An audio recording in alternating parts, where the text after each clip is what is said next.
Let's move on and talk about some music. So, two albums I've been listening to recently today, or recently as of the last couple of days. Plaqueboymax's album, Five Star the label, called London. Basically, this album is a compilation of the tracks that Plaqueboymax made when he was visiting London. And he made 5 tracks featuring Nems, YT, Len, Lancey Foe, and Skepta. He did them during a live stream, which was fucking incredible, by the way. I'm really loving seeing that. I'm thinking on my kick again. These are all ideas I'm going to, put into action over the next couple of weeks.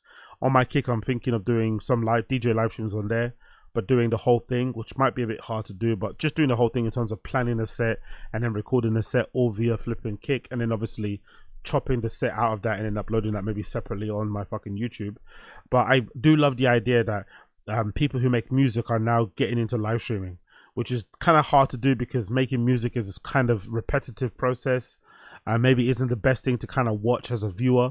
But I guess if you have artists also rapping and making songs, it's pretty cool to see these songs come together. And I think it also is a good thing because these kids nowadays who have kind of grown up with academics being their main news source, I feel like a lot of those kids were unfortunately trained to listen to music based on first week sales, which I've never liked anyway. So it's quite cool to see this whole trend of like people doing live stream music sessions, live stream music making sessions, because I feel like it helps to educate and show these young kids how cool it is or how fun it is to see music get made, right?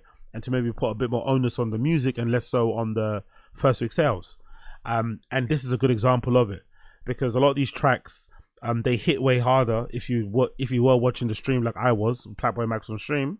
And it's kind of cool to see how the final product came out because you can see some changes in the fact that YT changed his verse, where he's kind of shouting out Body Blue and Lily Phillips, and all these other things on there as well. And it kind of reminds you how hard the fucking stream was. Personally, for me, the tracks that really resonated for me are definitely going to be 1000 featuring YT. I just love his tone of his voice as well. I think is really fucking good. The Len song Maggie, after a few listens, probably doesn't hit the same on the album they did on the live stream.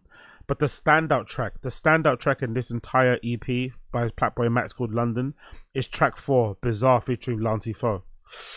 He absolutely spins. He absolutely skates all over that fucking track. And Lancey Foe is one of those dudes who I think the UK appreciates him. He obviously has a big fan base over there in the United States because he's played there a bunch of times. But he's definitely underrated in terms of his just ability as a rapper in general.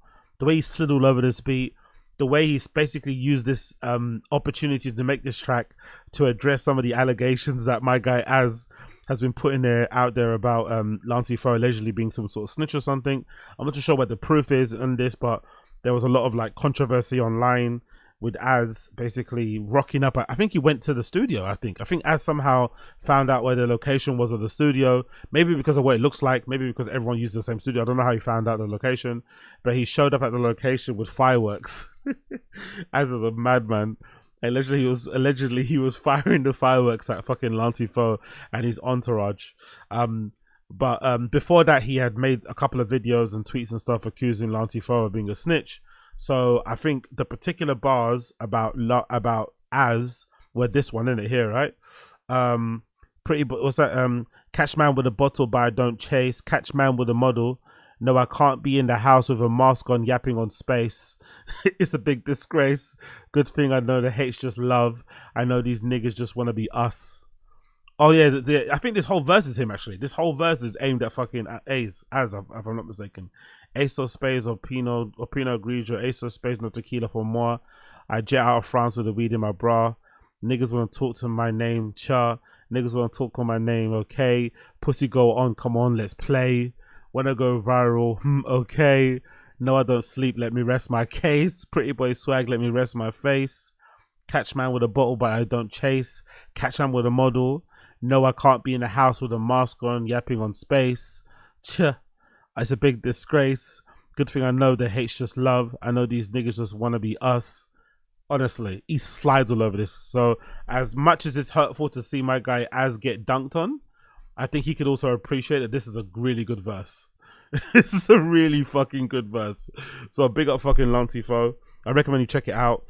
Really good fucking EP, Plaqueboymax, London.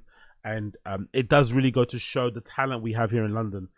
Because, you know, apart from Skepta, all these other people are kind of up and coming. Well, Nems is obviously kind of established, but YT, YT, Len especially are up and coming. But that kind of shows you the range of what we have to offer. So the London quote unquote scene, underground scene, is healthy, very very healthy. Let's talk about Ye.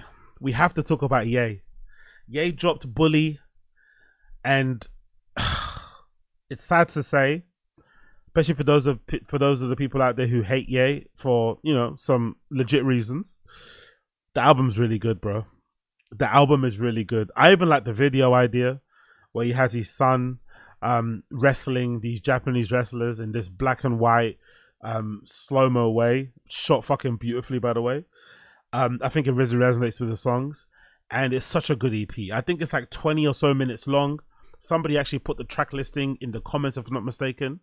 And wow, I've listened to it about 3 or 4 times now already, and it's so annoying. As this person pointed out in the comment section, this is the most toxic relationship I've ever been in, for sure.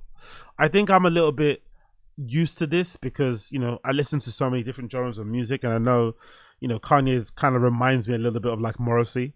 And back when I kind of got into the Smiths, you know, I still love the Smiths now. But like every Smiths fan, once you get into the music and you get a bit older, you start to maybe dabble a little bit in Morrissey's own music. You maybe start to read a little bit more about Morrissey's thoughts. You maybe check out some interviews and shit. And you quickly realize that Morrissey's a bit of a piece of shit, you know? So it makes the songs that you loved and him in general, just, it makes it feel a little bit, you know, whatever. So I think I've had my practice in kind of separating the art from the artist. But I guess a lot of hip-hop people haven't, you know, especially with someone like a Kanye, because he was so easy to root for. But nowadays he's been saying and doing some things that make it really hard to kind of root for him. But then he drops an album like Bully, and you're reminded of just how great of an artist he is.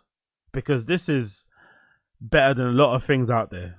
This is a lot better than a lot of things out there. It doesn't have a feature in it, I don't think. There's some vocals. I think there's some singing features here and there, but there's no real big features. It's mostly just him rapping. Some of it is AI, unfortunately, but the production on it, oh, it's just so fucking good.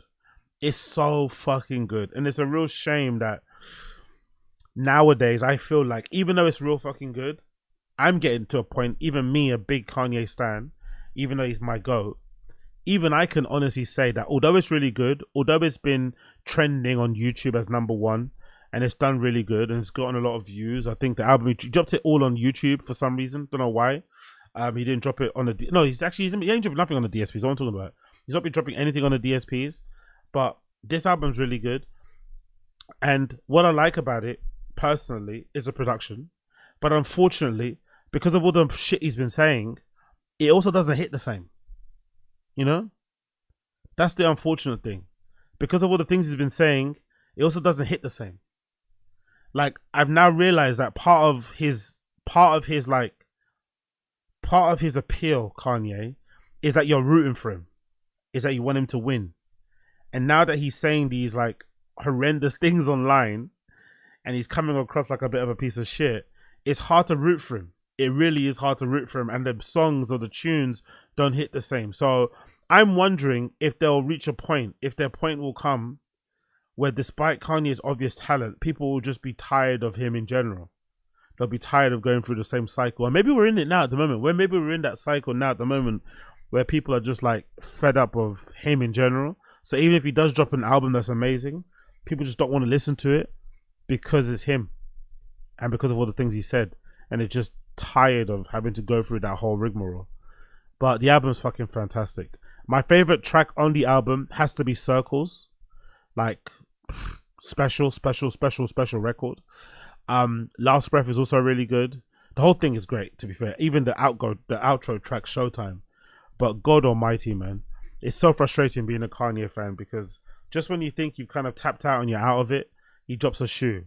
Just when you think you're tapped out and out of it, he does an amazing live performance. Just when you're tapped out and you think you're out of it, he does a fucking great video, a great activation, a great brand launch, or in this case, a great album. It's fucking wild, man. It's fucking wild. So big up Ye. Big up Ye. Bully Volume 1 out now. Check it out on YouTube. Check it out on YouTube.